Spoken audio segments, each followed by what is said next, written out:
Sky news বাংলার মাঠে ময়দানে নিয়ে হাজির আমি সিনজিনি। আমার সঙ্গে রয়েছে স্পোর্টস জার্নালিস্ট সৌরভ। সৌরভ, তোমার স্বাগত জানাই। আজকে আপনারা নিশ্চয়ই এতক্ষণে টিভি স্ক্রিনের সামনে বসে গেছেন। ইংল্যান্ড ভার্সেস ইন্ডিয়া, একটা দুর্দান্ত উত্তেজনার একটা ম্যাচ কিন্তু আমরা দেখতে পাচ্ছি। প্রথমে যে বিষয়টা নিয়ে আমরা আলোচনা করব সৌরভ, নীতিশ কুমার রেড্ডি, যাকে কিন্তু আমরা আগের এপিসোডে আলোচনা করেছিলাম বাদ দেওয়ার একটা পরিকল্পনা হলেও হতে পারে এমন একটা জল্পনা চলছিল, কিন্তু দেখা গেল গৌতম গম্ভীরের একেবারে এটা একটা মাস্টার স্ট্রোক, মাস্টার প্ল্যান বলা যেতে পারে, যে নীতিশ কুমার রেড্ডি প্রথম 2 উইকেট নিয়ে নিলেন। একদম, এবং সবথেকে বড় ব্যাপার যে টস জিতে ইংল্যান্ড, একদম আমি দর্শকদের শুরুতে যেটা নিয়ে বলবো তার আগে একটু স্কোর আপডেটটা জানিয়ে রাখি। এই মুহূর্তে কিন্তু খেলা চলছে এবং ইংল্যান্ড টস জিতে প্রথমে ব্যাটিংয়ের সিদ্ধান্ত নিয়েছে। লর্ডসে আজকে ইংল্যান্ড টস জিতে ব্যাটিংয়ের সিদ্ধান্ত নিয়েছে এবং এই মুহূর্তে যে স্কোর, এই মুহূর্তে লাইভ চলাকালীন আমি যে আপডেটটা দিচ্ছি, 58 রানে 2 উইকেট। ইতিমধ্যে 2টো উইকেট কিন্তু আজ ইংল্যান্ডের পড়ে গেছে। সুতরাং কারণ গতকাল আমরা যখন লাইভে আলোচনা করেছিলাম যে বলেছিলাম যে দ্বিতীয় টেস্টে বাকিংহামে সেখানে ইংল্যান্ড টস জিতে প্রথমে ফিল্ডিং নেওয়ার সিদ্ধান্ত তাদের সঠিক হয়নি বলে বলেছিল, কিন্তু আজকে যখন আমরা দেখতে পাচ্ছি তারা কিন্তু প্রথম ব্যাটিং করছে, সেখানেও কিন্তু তাদের ব্যাটিং নেওয়ার সিদ্ধান্ত কতটা সঠিক হলো এটা কিন্তু এখন প্রশ্নচিহ্ন দাঁড়িয়ে গেল। তার কারণ মাত্র 19 ওভার খেলা হয়েছে এই মুহূর্তে, 19 ওভারে 58 রানে 2টো উইকেট পড়ে যাওয়াটা, তাহলে কি আজ এখানেও কিন্তু আবার প্রশ্ন আসছে, তাহলে কি তাদের ব্যাটিং নেওয়ার সিদ্ধান্তটাও কোথাও ভুল হয়ে গেল? তার কারণ ইতিমধ্যে তারা কিন্তু 2টো উইকেট হারিয়ে ফেলেছে। জ্যাক ক্রলি তার 43 বলে 18 রান করে ফিরে গেছেন এবং বেন ডাকেট তিনি ফিরে গেছেন 40 বলে 23 রান করে, বেন ডাকেটও ফিরে গেছেন। এই মুহূর্তে অলি পপ ব্যাট করছেন 2 রানে এবং জো রুট ব্যাট করছেন 13 রানে।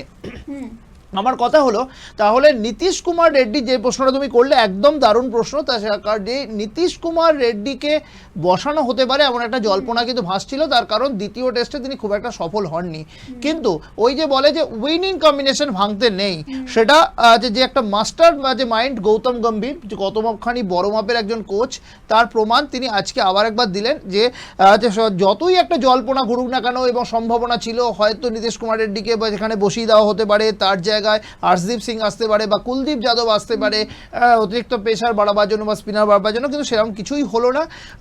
নীতিশ কুমার রেড্ডি খেলছেন। আগের টেস্টে ফ্লপ হয়েছে তো কি হয়েছে, এই টেস্টে তিনি কিন্তু সফল এখন অবধি। প্রথম ওভারে তিনি বল করতে এসেই 2টো উইকেট তুলে নিয়েছেন। 2টো উইকেট যে পড়েছে, 2টো উইকেটই কিন্তু নীতিশ কুমার রেড্ডি নিয়েছেন। প্রথম ওভারেই তিনি তো বল করতে এসে 2টো উইকেট, একসঙ্গে 2টো উইকেট তুলে নেন, যেটা কিন্তু অবশ্যই একটা তিনি প্রমাণ করলেন যে তিনি যথেষ্ট ভালো বোলিংটা করতে জানেন। আগের টেস্টে তিনি হয়তো তাকে বোলিংয়ের সুযোগ দেওয়া হয়নি বা খুব একটা বেশি সফল হতে পারেননি বল হাতে। আজকে নীতিশ কুমার রেড্ডি যে প্রথম ওভারেই 2টো উইকেট নিয়েছে এবং এখন অবধি নীতিশ কুমার রেড্ডি যদি আমি বোলিং গড়টা দেখি, 3 ওভার 1 বল করেছেন, এখন অবধি তার ওভার চলছে, 3 ওভার 1 বলে 7 রান দিয়ে 2টো উইকেট নিয়েছেন। সুতরাং বুঝতেই পারছেন যে মাত্র 7 রান দিয়েছেন তিনি 3 ওভার 1 বলে। সেখানে নীতিশ কুমার রেড্ডি কিন্তু রানটাও কম দিচ্ছে, সুতরাং বোঝা যাচ্ছে যে নীতিশ কুমার রেড্ডিকে দলে রাখাটা কতটা লাভ হয়েছে। হ্যাঁ, আচ্ছা সৌরভ, তুমি একটু বলো, আগের দিন আমরা পিচের কন্ডিশন নিয়ে কিন্তু কথা বলেছিলাম, তো আজকে পিচের কন্ডিশন কিরকম রয়েছে, উইকেট কন্ডিশন কিরকম রয়েছে? হ্যাঁ, দেখো যে একটা সম্ভাবনা, কারণ আমি কালও কিন্তু লাইভে বলেছিলাম যে উইকেটে হালকা ঘাস রয়েছে, ঘাসকে আরও একটু ছাটা হবে এবং রাতে কিছুটা ঘাস ছাটা হয়েওছে, এবং উইকেটে যে সবুজ আভাটা রয়েছে ঘাসের, কিন্তু হালকা কিন্তু ঘাস রয়েছে উইকেটে, যে হালকা ঘাসের উইকেট, সম্পূর্ণ ঘাস যেটা থাকার কথা ছিল অতটা ঘাস নেই, ঘাসটা কিছুটা ছাটা হয়েছে, হালকা ঘাস রয়েছে উইকেটে। এবং আরেকটা বিষয় হচ্ছে যে এই উইকেটে যখন পিচ কিউরেটার আজকে যখন মাঠে গিয়ে যখন আজকে পিচের আপডেট যখন দিয়েছেন, তখন কিন্তু তিনি জানিয়েছেন এই উইকেটটা যেমন একটা উইকেট বানানো হয়েছে যেখানে প্রথম ইনিংসে যেখানে ব্যাটসম্যানদের পক্ষে তো খুবই একটা আদর্শ উইকেট, এটা কিন্তু ব্যাটিং ফ্রেন্ডলি উইকেট, যেটা কিন্তু আগের 2টো টেস্টে দেখা যায়নি। আগের 2টো টেস্টে লিডসে বা বাকিংহামে কিন্তু এতটা ব্যাটিং ফ্রেন্ডলি উইকেট ছিল না, আজকে কিন্তু ব্যাটিং ফ্রেন্ডলি যথেষ্ট উইকেট। এবং বোলাররা, পেস বোলাররা, সিমাররা, মেনলি হচ্ছে পেস বোলাররা এখানে কিন্তু প্রথম ইনিংসে দারুণ সুবিধা পাবেন।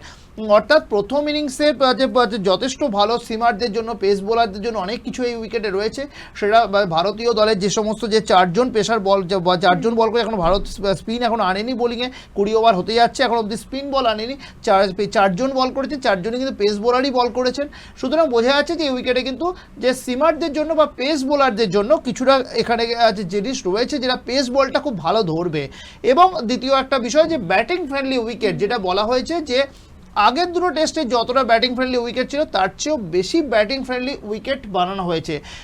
তাহলে এর থেকে বোঝা যাচ্ছে ইংল্যান্ড যে সিদ্ধান্ত নিয়েছে খুব ভুল নিয়েছে এমন নয়। টস জিতে তারা ব্যাটিং করার সিদ্ধান্ত নিয়েছে, হয়তো দুটো উইকেট নীতিশ কুমার রেড্ডিকে সামলাতে পারেননি, দুটো উইকেট পড়ে গেছে। তবে ইংল্যান্ড কিন্তু চেষ্টা করবে, কারণ ইংল্যান্ডের ব্যাটিং গভীরতা প্রচণ্ড বেশি রয়েছে। তাদের একদম প্রায় লাস্ট অবধি তাহলে ব্যাটসম্যানরা ব্যাট করতে জানেন, কারণ ব্র্যান্ডন কার্টসও যে 10 নম্বরে ব্যাটিং করতে নামবেন আজকে, ব্র্যান্ডন কার্টস তিনিও কিন্তু একজন বোলার হয়ে ভালো ব্যাট করেন, এবং আমরা ব্র্যান্ডন কার্টসের কাছেও আমরা দেখেছি যে তিনি 50 রানে প্রায় 40-45 রানের একটা কিন্তু পার্টনারশিপ গড়ে দিতে পারেন। সুতরাং বোঝা যাচ্ছে ইংল্যান্ডে কিন্তু ব্যাটিং গভীরতা শ্রেণী অনেক গভীরতা আছে। কোনো ভাবার যে ভারতের পক্ষে আনন্দিত হওয়ার কোনো কারণ নেই যে দুটো উইকেট পড়ে গেছে বলে ইংল্যান্ড যে অল আউট হয়ে যাবে তাড়াতাড়ি, আগের টেস্টের মতো ইংল্যান্ডকে হয়তো 200 রানে থামিয়ে দেওয়া যাবে, এটা কিন্তু কোনোভাবেই পসিবল নয়। কারণ এই উইকেটটা কিন্তু ব্যাটিং ফ্রেন্ডলি উইকেট, আগে দুটো টেস্টের থেকে বেশি রান উঠবে বলছে। সুতরাং সেই জায়গা থেকে দাঁড়িয়ে ইংল্যান্ডে যেহেতু ব্যাটিংয়ের গভীরতা আছে, আমার মনে হয় যে ইংল্যান্ডের একটা ভালো কিছু পার্টনারশিপ ইংল্যান্ড ইনিংসও আমরা দেখতে পাবো। আচ্ছা, যেমন আমরা দেখতে পাচ্ছি যে বুমরা ব্যাক করেছেন, ওদিকে জোফরা আর্চার রয়েছেন, তো দুই দলে ভারত আর ইংল্যান্ড দু দলে কি কি চেঞ্জ হয়েছে প্লেয়ারদের? হ্যাঁ দেখো, যে দুটো বললে ওই দুটো নামই চেঞ্জ হয়েছে, আর কোনো পরিবর্তন হয়নি। ভারতের দলেও যেটা হয়তো সম্ভাবনা ছিল, যেটা বললাম নীতিশ কুমার রেড্ডির পরিবর্তন হতে পারে বা কিছু কিছু পরিবর্তন আসতে পারে, সেরকম কিছু পরিবর্তন হয়নি। কারুন নায়ারের পরিবর্তন হওয়ার সম্ভাবনা ছিল, সেগুলো হয়নি। উইনিং কম্বিনেশন নিয়ে খুব একটা নাড়াঘাটা করতে চাননি স্যার গৌতম গম্ভীর এবং একই সঙ্গে শুভমান গিল অধিনায়ক, তিনিকে তারা উইনিং কম্বিনেশন নিয়ে খুব একটা নাড়াঘাটা করতে চাননি।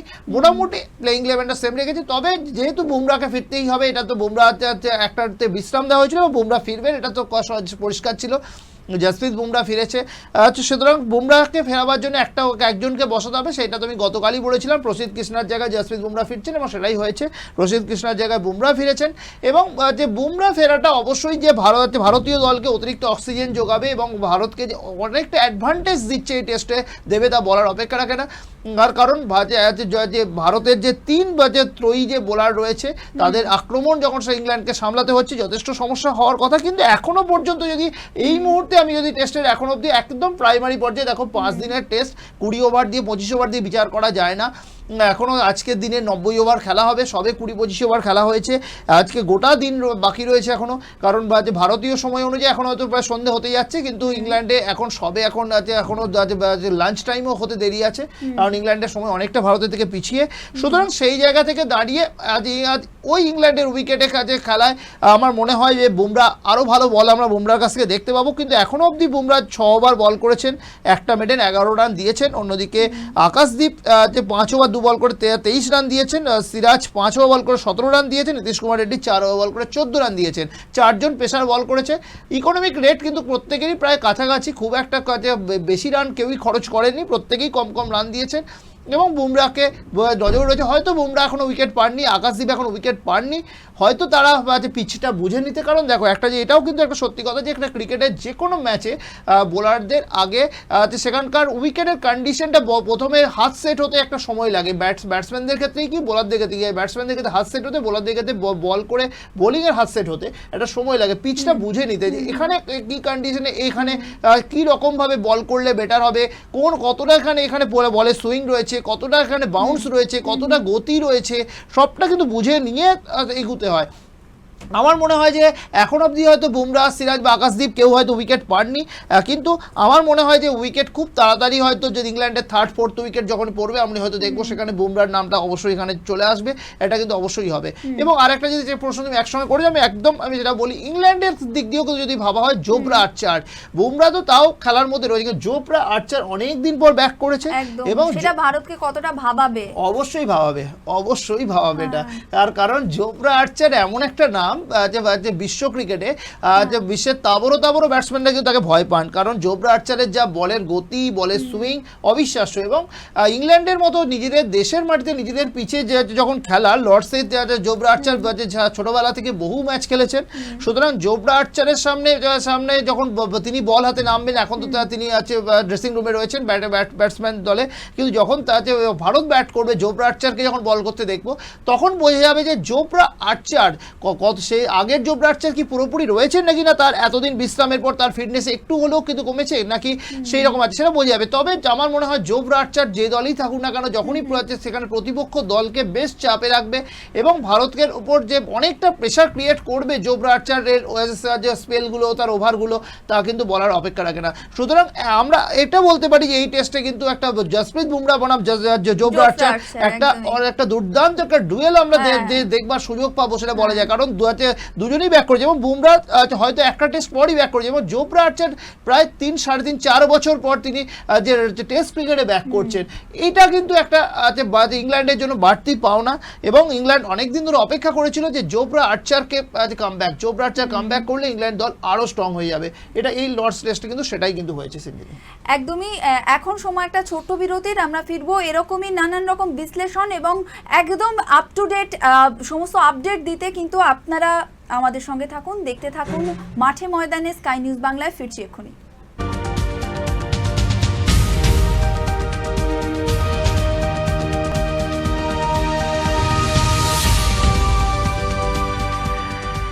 অনুষ্ঠানটি নিবেদন করলেন Arin media and entertainment private limited, mydigitech.in, indiabricks.in, advodunia.com, Dawat-e Kashmir, Adicon management private limited. স্বপ্নের বাড়ির সন্ধান করছেন? ব্রোকারের সঙ্গে ঘুরতে ঘুরতে ক্লান্ত? চিন্তা নেই, এবার একটা ক্লিকেই মিলবে আপনার স্বপ্নের বাসস্থান। আপনাদের স্বপ্নের বাসস্থানকে আপনার হাতের মুঠোয় নিয়ে এসেছে ইন্ডিয়া ব্রিক্স। ভিজিট করুন আমাদের ওয়েবসাইট www.indiabricks.in এ আর পেয়ে যান আপনার স্বপ্নের ঠিকানা। বিস্তারিত জানতে যোগাযোগ করুন 9831904288 এই নম্বরে। ইন্ডিয়া ব্রিক্স, আপনার স্বপ্ন পূরণের চাবিকাঠি। প্রতারণার শিকার হয়েছেন? বুঝতে পারছেন না কি করবেন, কোথায় যাবেন? আইনি জটিলতায় হয়রানির সম্মুখীন? চিন্তা নেই, যে কোনো আইনি জটিলতার সমাধান এক ক্লিকে। ফৌজদারি হোক বা সিভিল অথবা কর্পোরেট আইনি জটিলতা, যে কোনো জটিলতা কাটাতে যোগাযোগ করুন অ্যাডভোদুনিয়ার সঙ্গে। অ্যাডভোদুনিয়া প্রশিক্ষণ অভিজ্ঞ আইনজীবীদের দ্বারা আপনার মুশকিল আসানের একমাত্র ঠিকানা। শুধু তাই নয়, এই ঠিকানায় পেয়ে যাবেন জিএসটি, ইনকাম ট্যাক্স ফাইলিং এর মতো ঝঞ্ঝাট থেকেও মুক্তি। আমাদের ওয়েবসাইট www.advodunia.com, আমাদের ফোন নাম্বার 9395849144। আর দেরি কেন? সমস্যা সমাধানের রাস্তা খুঁজতে এখনই যোগাযোগ করুন অ্যাডভোদুনিয়ার সঙ্গে। নিজস্ব ওয়েবসাইট তৈরি করতে চান? সোশ্যাল মিডিয়ায় ইনকাম করবেন কিভাবে ভাবছেন? পাবলিক রিলেশন নিয়ে রয়েছে দুশ্চিন্তা? চায়ের থেকে নয়, এই বিষয়ে জানতে যোগাযোগ করুন মাইডিজিটেকে। মাইডিজিটেক আপনার সাধ্যের মধ্যে আপনার ওয়েবসাইট গড়ে তুলবে আকর্ষণীয়, পাশাপাশি আপনার ডিজিটাল মার্কেটিং এর সমস্যাও করবে সমাধান।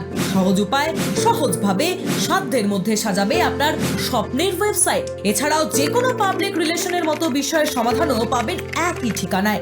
যোগাযোগ করুন মাইডিজিটেক, আমাদের ওয়েবসাইট www.mydigitech.in বা যোগাযোগ করুন 6290349864 নম্বরে। বিনোদন থেকে বিজ্ঞাপন, মিউজিক ভিডিও থেকে ওয়েব সিরিজ, এন্টারটেইনমেন্ট জগতে এবার রেভলিউশন। নতুন মিউজিক ভিডিও এবং ওয়েব সিরিজের সম্ভার সাজিয়েছে অরিন মিডিয়া অ্যান্ড এন্টারটেইনমেন্ট। সংস্থার বিজ্ঞাপন তৈরিতেও অরিন মিডিয়ায় রয়েছে দক্ষ প্রোডাকশন টিম। ভিজিট করুন আমাদের social media page Arin media and entertainment. আধুনিক বিজ্ঞাপন তৈরি করাতে যোগাযোগ করতে পারেন আমাদের সঙ্গে। আমাদের মেইল আইডি orinmusicbanglaofficial@gmail.com বা যোগাযোগ করুন 9395849144 এই নম্বরে। Arin media and entertainment, world of wonder. Kashmiri wazwan thali, mutton rogan josh. কাশ্মীরের খাবার খেতে ইচ্ছে করছে? যেতে হবে না সুদূর কাশ্মীরে। চলে আসুন কলকাতার ছোট্ট কাশ্মীর।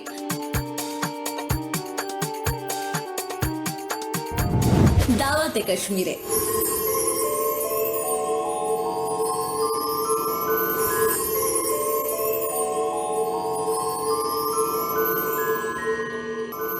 অ্যাডিকন ম্যানেজমেন্ট, শিক্ষা এবং প্রশিক্ষণের মাধ্যমে 100% প্লেসমেন্ট অ্যাসিস্ট্যান্সের সেরা ঠিকানা। আমরা নিশ্চিত করি আমাদের প্রতিটি উদ্যোগ আপনার সব প্রয়োজনীয়তা পূরণ করবে। আমাদের কোর্সগুলি হলো business education course, banking finance management, investment banking course, corporate training. Adicon management, ignite your future.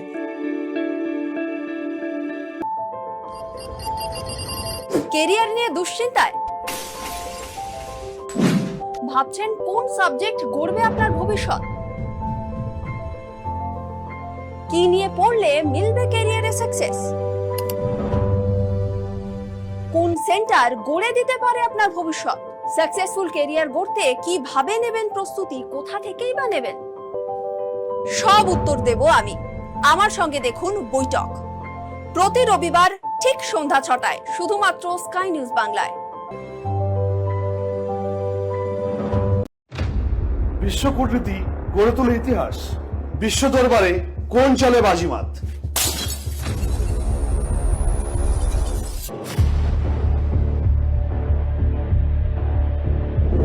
বিশ্বনীতির অন্তরালে লুকিয়ে কোন সমীকরণ,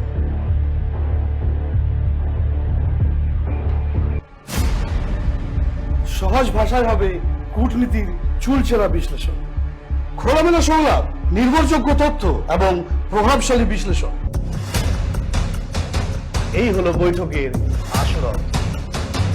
দেশ থেকে বিশ্ব, রাজনীতি হোক বা কূটনৈতিক চাল, নেপথ্যের কারণ বিশ্লেষণ।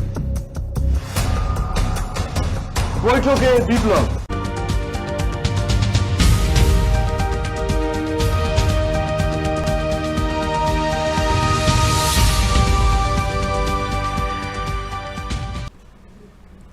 এই মুহূর্তে ফিরে আসলাম ব্রেকের পর। এই মুহূর্তে স্কোরটা একবার আপনাদের জানিয়ে দেব। 73 রানে 2 উইকেট কিন্তু এখন স্কোর, একেবারে লেটেস্ট স্কোর আপনাদের জানালাম।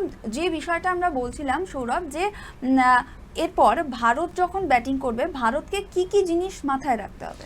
দেখো, প্রথমে হচ্ছে ইংল্যান্ডকে সবার আগে অল আউট করতে হবে, কারণ ইংল্যান্ডের যদি পার্টনারশিপ দাঁড়িয়ে যায়, এই যে যেমন রানটা আমরা দেখতে পাচ্ছি এই মুহূর্তে, এটা বললে 73 রানে 2 উইকেট ইতিমধ্যে স্কোর কিন্তু। এবং ইংল্যান্ড যেভাবে রানটাকে আস্তে আস্তে কিন্তু একটা পার্টনারশিপ বিল্ড করার চেষ্টা করছে, কারণ প্রথমে কিন্তু শুরুতে জ্যাক ক্রলি এবং বেন ডাকেটের ওপেনিং পার্টনারটা একটা পার্টনারশিপটা ভালো দাঁড়িয়েছিল, কিন্তু ওটাকে অসাধারণভাবে যে বোলিং এসে নীতিশ কুমার রেড্ডি ওই উইকেটটাকে জুটিটাকে পার্টনারশিপটাকে ব্রেক করলেন, ব্রেক থ্রু দিলেন। কিন্তু এরপরে কিন্তু আবার একটা নতুন পার্টনারশিপ কিন্তু তৈরি হতে শুরু করে দিয়েছে। এই মুহূর্তে হচ্ছে ওলি পপ এবং জো রুট এই মুহূর্তে ব্যাট করছেন এবং তারা একটা সুন্দর পার্টনারশিপ বিল্ড করার চেষ্টা করছে, কারণ টেস্ট ক্রিকেট এমনই একটা জিনিস যেখানে পার্টনারশিপ বিল্ড করা হচ্ছে সব থেকে বড় ব্যাপার। যে দাঁত কামড়ে উইকেটে পড়ে থাকো, এখানে আউট হয়ে গেলে কিন্তু খুব মুশকিল। এখানে যতক্ষণ তুমি ব্যাটিং করতে পারবে রান বাড়বে, অবশ্যই বাড়বে। সুতরাং ভারতের কিন্তু এই মুহূর্তে সবার আগে টার্গেট থাকবে নিজেদের ব্যাটিংয়ে নামার বিষয়ে পরিকল্পনা করার আগে। এই মুহূর্তে শুভমান গিলদের কাছে সব থেকে বড় চ্যালেঞ্জ, ইংল্যান্ডকে দ্রুত অল আউট করতে হবে, অন্তত আজকে গোটা দিনের মধ্যে ফেরাতেই হবে এবং আজকে দিনের শেষেই ভারতকে ব্যাটে নামতে পারার চেষ্টা করতে হবে। আজকে 90 ওভার যদি ইংল্যান্ড টানা ব্যাট করে দেয় এবং আগামীকালও যদি ইংল্যান্ড যদি ব্যাটিং করতে নামে, 1.5 দিন ইংল্যান্ড যদি ব্যাট করে দেয়, আমার মনে হয় রানটা এখন যেটা 77 দেখছি, কালকে দুপুর অবধি যদি টানা ইংল্যান্ড ব্যাট করে যায়, আমার মনে হয় এই রানটা 477 হয়ে গেলেও কিন্তু অবাক হওয়ার কিছু থাকবে না। সুতরাং কারণ ইংল্যান্ড চেষ্টা করবে একটা সুন্দর কিছু পার্টনারশিপ গড়ে তুলবার, যাতে অল আউট তাতে হতে না হয়। কারণ অলিপপ এবং জো রুট কিন্তু যথেষ্ট একজন গভীরতা তার রয়েছে এবং জো রুট বহু জয়ের সাফল্যের নায়ক। জো রুটের মতো ব্যাটসম্যান, অলিপপ ভালো ব্যাটসম্যান। এরপরে যদি আমরা দেখি তাদের ব্যাটিং লাইন, হ্যারি ব্রুক রয়েছে, বেন স্টোক অধিনায়ক বেন স্টোক রয়েছেন, যে জেমি স্মিথ, ক্রিস ওকস, প্রত্যেকে কিন্তু জোফরা আর্চারও কিন্তু কম বেশি ব্যাট চালাতে জানেন। সুতরাং সব মিলে যদি আমরা বিচার করি, ইংল্যান্ডে কিন্তু ব্যাটিংয়ে যথেষ্ট গভীরতা রয়েছে। সুতরাং এই ব্যাটিং লাইনকে কিন্তু থামাতে গেলে সবার আগে কিন্তু ভারতকে কিন্তু আরও কিছু ব্রেক থ্রু দিতে হবে, যেটা নীতিশ কুমার রেড্ডি দিয়েছেন। ঠিক একইভাবে উইকেট তুলতে হবে কিন্তু জসপ্রীত বুমরাহকে, উইকেট নিতে হবে আকাশদীপকে, এদের কিন্তু বড় ভূমিকা নিতে হবে এই পিচে। কারণ এরা আছে, কারণ বিশেষ করে বুমরাহ এবং সিরাজ 4 জন পেসারের মধ্যে সব থেকে অভিজ্ঞ পেসার, বুমরাহ অভিজ্ঞ, সিরাজ অভিজ্ঞ। সুতরাং এদেরকে কিন্তু বোলারদের মধ্যে যে একটা লিডারশিপের ব্যাপার থাকে, সেই লিডারশিপটা কিন্তু বুমরাহকে সেই দায়িত্বটা পালন করতে হবে একজন অভিজ্ঞ স্পিনার হিসেবে, পেস বোলার হিসাবে। এবং ইংল্যান্ডের উইকেট কিন্তু ভাঙতে হবে। এই পার্টনারশিপ কিন্তু করতে দিলে চলবে না। যদি পার্টনারশিপ দাঁড়িয়ে যায়, তারা কিন্তু বহুত রান তুলে দেবে। আজকে গোটা দিন যদি ব্যাট করে দেয়, তারা কিন্তু রানটা 400 450 পার করে দিলে ভারতের পক্ষে কিন্তু অবশ্যই একটা সমস্যা হবে, কারণ এই উইকেটটা কিন্তু ভাঙবে। উইকেটটা প্রথম দিন যতটা ব্যাটিং ফ্রেন্ডলি রয়েছে, যতটা ব্যাটসম্যানদের সাথে সুবিধা দিচ্ছে, যত যেটা তুমি প্রশ্ন করলে ভারতের ব্যাটিং এর সময় কিন্তু এতটা কিন্তু ব্যাটিং ফ্রেন্ডলি থাকবে না। উইকেটটা কিন্তু কন্ডিশন চেঞ্জ হবে, রাতারাতি কিন্তু উইকেটের কন্ডিশন বদলায়, যত সময় গড়ায় বদলায়। আজকে প্রথম দিন যতটা ব্যাটিং ফ্রেন্ডলি রয়েছে, সেকেন্ড দিনে কিন্তু যখন 90 ওভার খেলা হয়ে যাওয়ার পর আগামীকাল যখন খেলা হবে, উইকেটে কিন্তু ক্র্যাক ধরবে, উইকেটটা কিন্তু কিছুটা ফাটতে শুরু করবে, তখন অতটা সুবিধা কিন্তু হবে না ভারতের ব্যাটিং করতে। সেখানে দাঁড়িয়ে ভারতকে যদি অন্তত যদি 300 রানের মধ্যে ইংল্যান্ডকে থামানো যায়, ভারতের পক্ষে অনেকটা সুবিধা হবে। এবং ভারতের যখন ব্যাটিং করতে নামবে, ভারতকে এই উইকেটে অবশ্যই আবার সেই শুভমান গিলের কাছ থেকে একটা বড় রান করতে হবে, এবং ভারতের যে সমস্ত KL রাহুলকে বড় ভূমিকা নিতে হবে, যারা বিশেষ করে অভিজ্ঞ ব্যাটার যারা এই ধরনের উইকেটে খেলে অভ্যস্ত, তাদেরকে কিন্তু বড় ভূমিকা নিতে হবে। কারণ অতটা সহজ হবে না, আমার মনে হয় না এটা ওয়ান সাইড টেস্ট হবে। যতটা ওয়ান সাইড টেস্ট আমরা বাকিংহামে দেখতে পেয়েছি, পুরোপুরি ওয়ান সাইডে 336 রানে ভারতের জয়। থার্ড টেস্ট একদমই ওয়ান সাইড টেস্ট হবে না, একেবারে হাড্ডাহাড্ডি কিন্তু একেবারে টুইস্টে ভরা এবং লড়াই দিয়ে কিন্তু একেবারে কিন্তু প্রচুর চমক দেখবো আমরা এই টেস্টে আশা করি। তার কারণ দেখো, ওয়ান সাইড টেস্ট দর্শক হিসাবে কোনো দর্শকরাও কিন্তু ভালোভাবে কিন্তু নেন না, এবং দর্শকদেরও খুব একটা আনন্দ পান না যে ওয়ান সাইড যদি টেস্ট হয়। আজকে ওয়ান সাইড কোনো একটা ম্যাচ হয়, কিন্তু দুটো দলের মধ্যে যখন প্রচুর ডুয়েল থাকবে, একটা লড়াই থাকবে, ফাইট থাকবে, তখন কিন্তু সেই খেলাটা অনেক বেশি একটা মশলাদার ইন্টারেস্টিং একটা কিন্তু ব্যাপার ক্রিয়েট করে। সুতরাং আমার মনে হয় যে সেই জায়গায় এই টেস্টে কিন্তু সেরকম একটা কিছু আমরা দেখতে পারবো। একদমই, মানে যেমনটা সৌরভ বলছে, একেবারে এই টেস্ট কিন্তু হতে চলেছে অ্যাড্রিনালিনের খোরাক, মানে আমাদেরকে একেবারে টিভি স্ক্রিনের সামনে কিন্তু রুদ্ধশ্বাসে বসে থাকতে হবে, এরকম একটা টেস্ট ম্যাচ কিন্তু হতে চলেছে। আচ্ছা, কি মনে হচ্ছে এই যে ত্রয়ী আকাশদীপ, বুমরা এবং সিরাজ, এই যে ত্রয়ী, এদের খেলা কেমন হবে? দেখো, এদের খেলা আমি সেটাই বললাম যে এদেরকে এখন কিন্তু এই মুহূর্তে এদের কাছে যখন উইকেট লাগবে, উইকেট তো ফেলতে হবে, কারণ এই ত্রয়ীর হাতে এখন অবধি কোনো একটা ত্রয়ীর কারোর হাতেই কোনো উইকেট নেই এখন অবধি। প্রায় 25 ওভার খেলা হতে চলেছে, সে এখন অবধি কেউ কোনো উইকেট পাননি, এখন তারা বল করে যাচ্ছে। কিন্তু ইংল্যান্ডে কিন্তু ভারতের ধৈর্যের পরীক্ষা নেবে। আজকে ইংল্যান্ড যতক্ষণ তারা প্লেয়াররা দাঁড়িয়ে থাকবে, ততক্ষণ ভারতের পক্ষে সমস্যা হবে কিন্তু। সুতরাং এই জুটিটাকে ভাঙতে হবে, অলিপপ জরুটের জুটিকে ভাঙতে হবে। এরা কিন্তু চেষ্টা করবে ভারতকে ধীরে ধীরে খেলে ওভারের পর ওভার ম্যাচ ছেড়ে দিয়ে রান না করে মেডেন নিয়ে ওভারের পর ওভার করে ভারতীয় বোলারদের ক্রমশ ক্লান্ত করে দেওয়ার কিন্তু পলিসি নেবে ইংল্যান্ড। একদম তাদের স্ট্যাটিস্টিক এটাই থাকবে যে ভারতকে ক্লান্ত করে দিতে হবে, আর যখন আর ভারত আর বোলাররা যখন হাঁপিয়ে যাবে, সেই সময় তাদের কাছ থেকে রানটা আদায় করে নেওয়া। এই পলিসিতে কিন্তু ইংল্যান্ড হাঁটছে এবং এটাই কিন্তু তারা করছে। সে কারণে এখন কিন্তু খুব একটা আগ্রাসী মনোভাব নিয়ে আমরা ইংল্যান্ড কিন্তু ব্যাট করতে দেখছি না। অত্যন্ত তারা কিন্তু দাঁত কামড়ে উইকেটে পড়ে থাকতে চাইছে, এবং উইকেটটাকে পার্টনারশিপ বিল্ড করার জন্যটাই এই মুহূর্তে কিন্তু ইংল্যান্ডের কাছে প্রধান টার্গেট। আর সেটাকে ভাঙতে গেলে এই ত্রয়ীকে, যেমনটা তুমি বললে, বুমরা, সিরাজ এবং আকাশদীপ, যারা প্রচুর ভালো বল করেছে আগের টেস্টে, কিন্তু এই টেস্টে আবার একবার দেখো, একটা টেস্ট যখন শেষ মানে জেতার কথা ভুলে যাও, আবার শূন্য থেকে শুরু করতে হবে। কারণ কি হয়েছে, পাস্ট ইজ পাস্ট, আগের টেস্ট কি হয়েছে ভুলে যাও।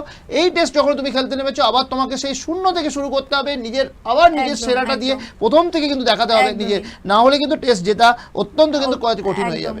আর সেই হাড্ডাহাড্ডি লড়াই কিন্তু আমরা দেখতে চলেছি, যেমনটা বারবার বলছিলাম, জোফরা আর্চার পাশাপাশি বুমরা, সেই ডুয়েলও কিন্তু দেখতে চলেছি। এই যাবতীয় বিশ্লেষণ, একেবারে খুঁটিনাটি সমস্ত আপডেট আপনারা জানলেন। আজকের মাঠে ময়দানে এখানে শেষ করব। এরকমই নানান এপিসোড দেখতে আপনাদেরকে কিন্তু চোখ রাখতে হবে স্কাই নিউজ বাংলায়।